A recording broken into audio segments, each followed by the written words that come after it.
Hello, welcome to another edition of the Pace Report. I'm Brian Pace, reporting from the Jazz Standard here in New York City.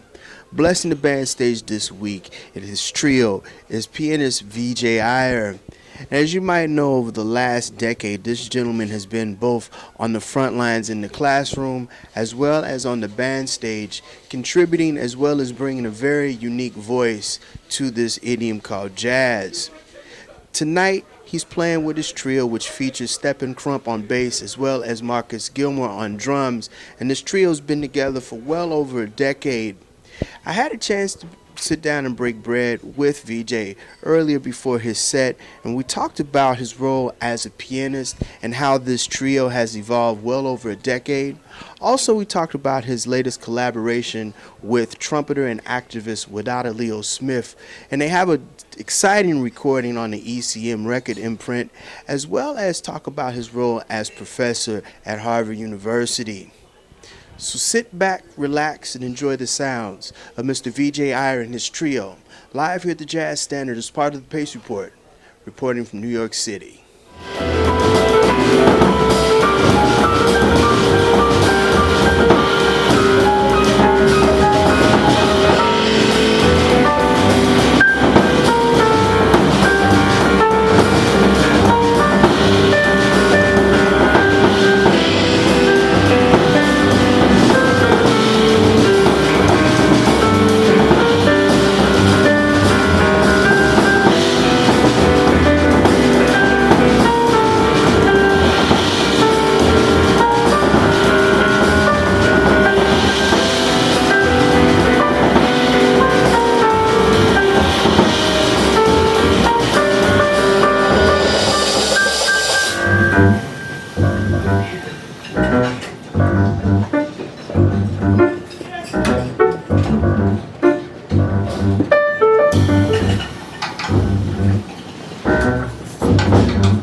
Professor Dr. Iyer, I have just been really following a lot of the stuff that's been happening within the last year.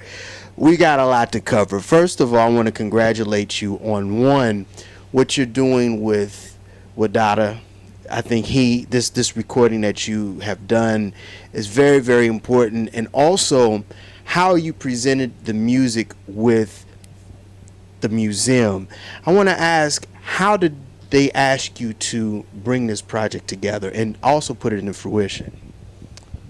Well, I was first they asked me to be artist in residence for the past year, uh, which was an interesting opportunity and was hard to pass up because it's rare that someone from our area of music gets that kind of free reign to do some other stuff.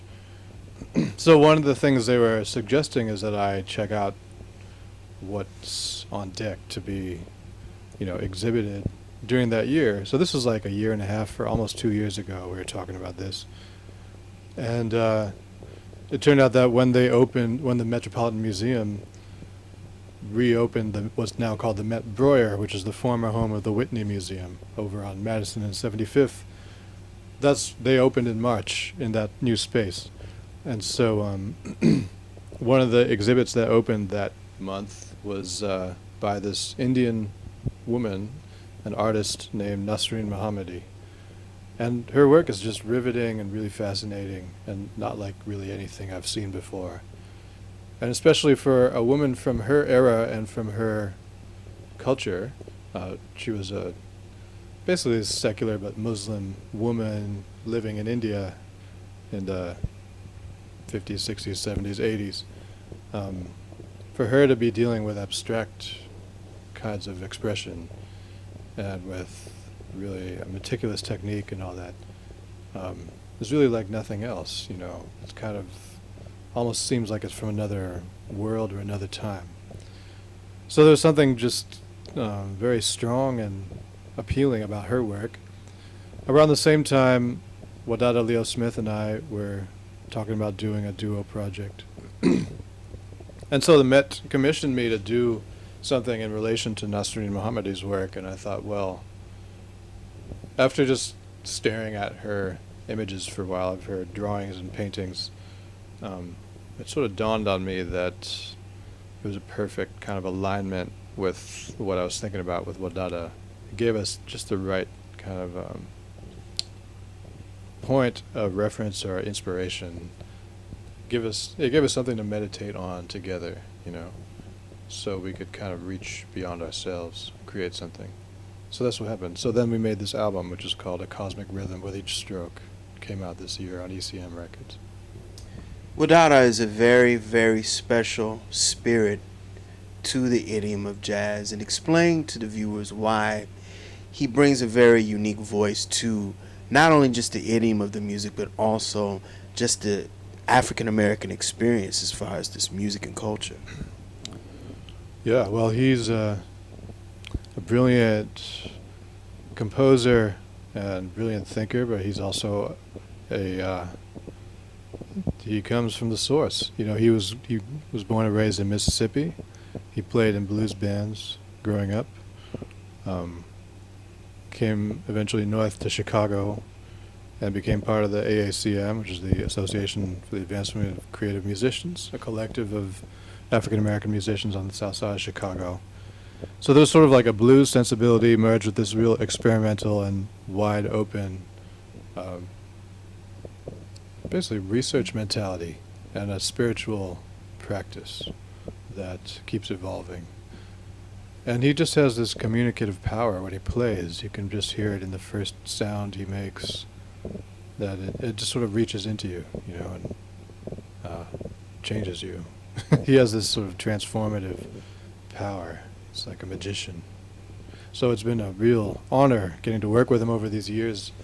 I've known him for about 20 years, and I've worked with him for maybe 11 or 12 years. So I've learned so much from him. He's about 30 years older than I am.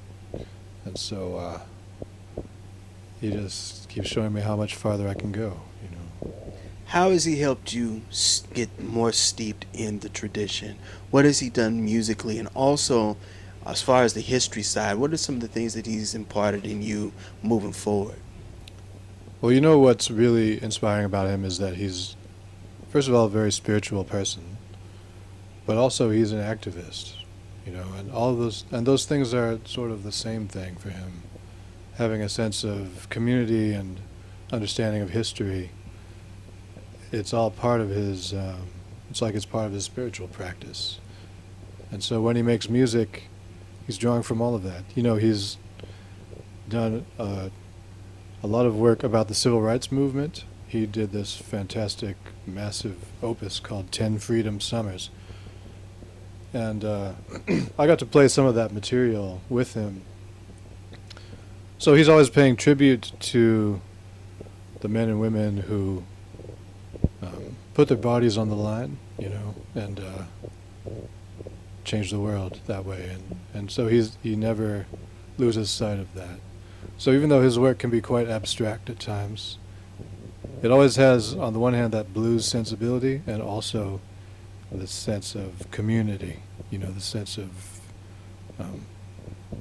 purpose, which that's really, I came to realize over the years that he has shown me that way as much as maybe more than anybody else. I mean, I also got to work with the great Amiri Baraka, and he was also really transformative for me in that way, and showing how the music can serve the people.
People tonight, after this last set, people were congratulating you and Marcus and Stephan. And I want to ask you right now, musically, because 4 years ago when we broke bread, you were in a very different space. But this trio has really evolved into something very, very organic. And also, we're going back to a word that you just said, purpose. It seems like your music now and what you're doing, you have a mission of what you're trying to do now.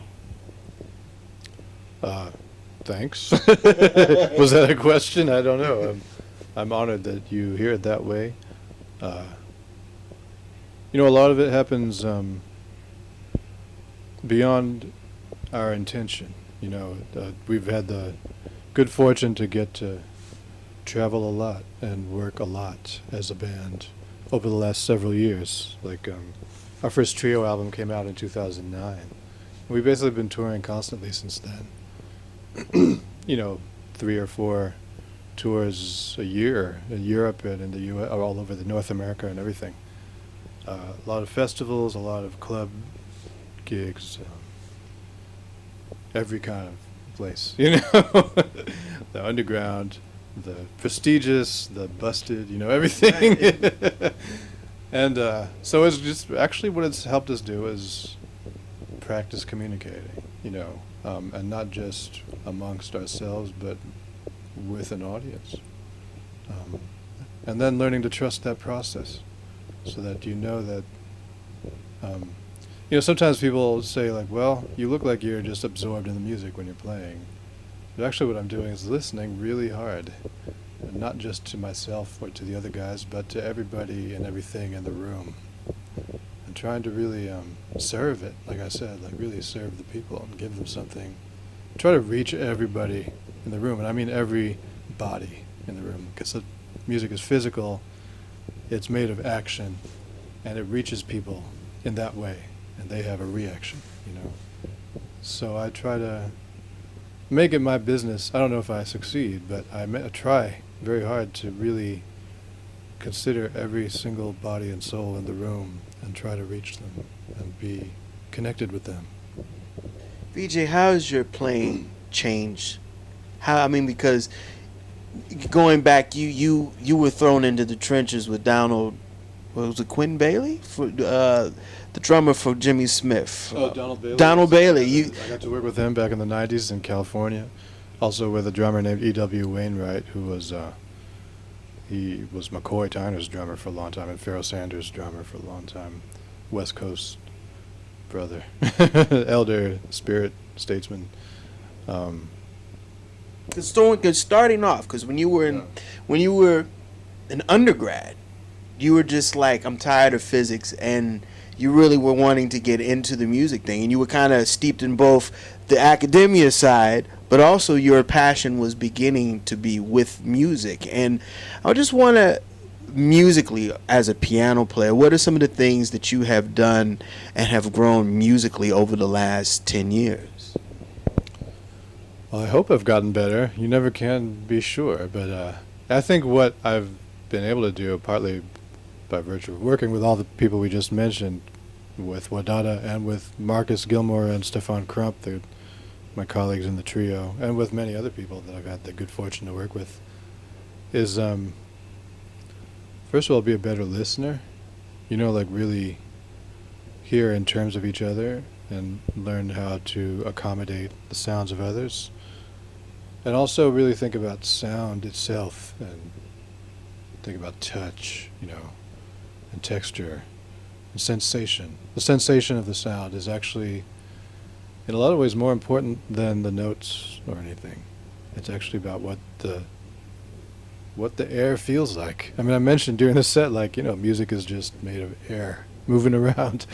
That sounds like a kind of banal thing to say, or sort of obtuse or something, but it's true, and it is music is a sensation, and somehow it's the sensation that has all this spiritual force and all this that creates community and that takes us to a higher place. But it starts from how you touch, from the just, I think music students tend to spend a lot of time thinking about what to play. But it takes a long time to realize that it's more about how than what. Or that those two things are somehow equal. Or that the how is a what, The sound and the texture and the sensation, the vibrations, that makes its own statement. And that's what reaches people first, actually. Before they even analyze it, it's already doing something. So that's sort of what I think about. Or I don't even say think about it is the wrong word. It's what I find myself doing, putting all my energy into that. It's kind of like you're lost in translation once you play it. Once you compose and write it, it's easy for you on paper. But when you play it, it's a whole different language. Well, the what like I said, like what you're playing, it's not that it doesn't matter, but it's just the premise for making sound, and sound is really what reaches people, and that's what moves the air, you know.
I call you Professor Iyer. You are now teaching at Harvard University. Now, I got to ask you, how does family, teaching, and now touring, and even you're a clinician also, how does all of this flow? Because there's a lot going on right now. And also, the museum. I mean, you've been doing a lot here in the last couple of years.